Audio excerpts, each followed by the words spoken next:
যারা শেষ রাতে উঠে আল্লাহর ইবাদত করে আল্লাহ পাক রব্বুল আলামিন তাদের জন্য জান্নাতের ঘোষণা দিয়েছেন, বলেন সুবহানাল্লাহ।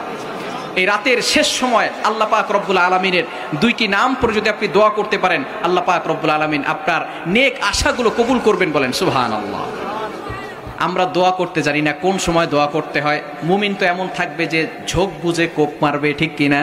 কোন সময় দোয়া করলে আল্লাহ তাআলা কবুল করে সেটা আমরা অনেকে জানি না। তাহাজ্জুদের সময় আল্লাহ তাআলা প্রথম আসমানে আসেন, সুবহানাল্লাহ বলতে পারলেন না?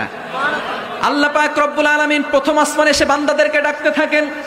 পবিত্র কোরআনুল কারীমের ভিতরে আল্লাহ পাক রব্বুল আলামিন জানিয়ে দিয়েছেন, হাদিসের ভিতরে রয়েছে বুখারী শরীফের 1145 নম্বর হাদিস, ইয়ানজিলু রাব্বুনাল্লাহু তাআলা, আল্লাহ পাক রব্বুল আলামিন প্রথম আসমানে এসে বান্দাদেরকে ডাকতে থাকে, ও আমার বান্দারা কার কি লাগবে আমি আল্লাহর কাছে চাও। বান্দা বিপদে পড়ে গেছো, আমি আল্লাহর কাছে সাহায্য চাও, আমি আল্লাহ তাআলা বিপদ থেকে উদ্ধার করে দিব। বান্দা তোমার কি লাগবে, গুনাহ করে ফেলেছো, আমি আল্লাহর কাছে বলো, আমি আল্লাহ তাআলা তোমার পিছনের সকল গুনাহ খাতাগুলো ক্ষমা করে দিব, বলেন সুবহানাল্লাহ। এই সময় আল্লাহ তাআলা প্রথম আসমানে এসে বান্দাদেরকে ডাকে। মুয়াজ্জিন 5 বার বান্দাদেরকে ডাকে, হাইয়া আলাস সালাহ, হাইয়া আলাল ফালাহ, কাম টু দা সাকসেস, সফলতার দিকে আসো, কল্যাণের দিকে আসো। একটা সময় আল্লাহ তাআলা নিজে বান্দাদেরকে ডাকতে থাকে, সেই সময়টা হচ্ছে তাহাজ্জুদের সময়, যখন পশু পাখিগুলো ঘুমিয়ে থাকে, সকল মানুষগুলো ঘুমিয়ে থাকে। এমন সময় যদি আপনি নামাজে দাঁড়ান, আল্লাহ পাক রব্বুল আলামিন শুধু আপনার উপরে খুশি হয় না, আপনার দিকে তাকিয়ে তাকিয়ে আল্লাহ তাআলা মুস্কি হাসি দিতে থাকে। অনেককে হাসাইছেন, এবার আল্লাহকে একটু হাসান। তাহাজ্জুদের নামাজ পড়েন, তাহলে আল্লাহ তাআলার অতি নিকটে চলে যেতে পারবেন। এই সময় আল্লাহ পাক রব্বুল আলামিনের দুটি নাম পড়বেন। আল্লাহ পাক রব্বুল আলামিনের 99টা গুণবাচক নাম আছে, তার ভিতরে দুটি নাম হচ্ছে সবচেয়ে দামি।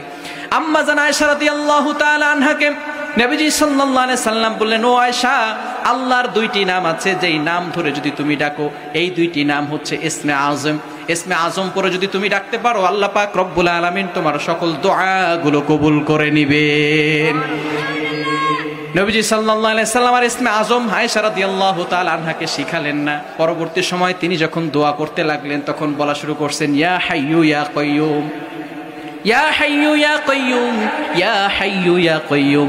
আল্লাহ পাক রব্বুল আলামিনের দুইটা নাম, একটা হচ্ছে হাইয়ু আর একটা হচ্ছে কাইয়ুম। তিনি হচ্ছেন চিরঞ্জীব, তিনি হচ্ছেন চিরস্থায়ী। দুইটা নামকে ইসমে আজমও বলা হয়। এই দুইটি নাম পরে নবীজি দোয়া করতেছেন। পরবর্তী সময় আম্মা জান আয়েশা বললেন, ইয়া রাসূলুল্লাহ, ইয়া হাবিবাল্লাহ, আপনি আমাকে ইসমে আজমও শিখালেন না, আর আপনিও তো দোয়ার ভিতরে ইসমে আজম পড়লেন না। আপনি দেখি তখনই দোয়া করেন তখন ইয়া হাইয়ু ইয়া কাইয়ুম পড়েন, ইয়া হাইয়ু ইয়া কাইয়ুম পড়েন। নবীজি বললেন, ও আয়েশা, তুমি তো ইসমে আজম শিখে গিয়েছো, আমি যে ইয়া হাইয়ু ইয়া কাইয়ুম পড়েছি এটাই হলো ইসমে আজম। এই দুইটি নাম পড়ে আল্লাহর কাছে দোয়া করলে আল্লাহ পাক রব্বুল আলামিন সকল আশাগুলো কবুল করে নিবে।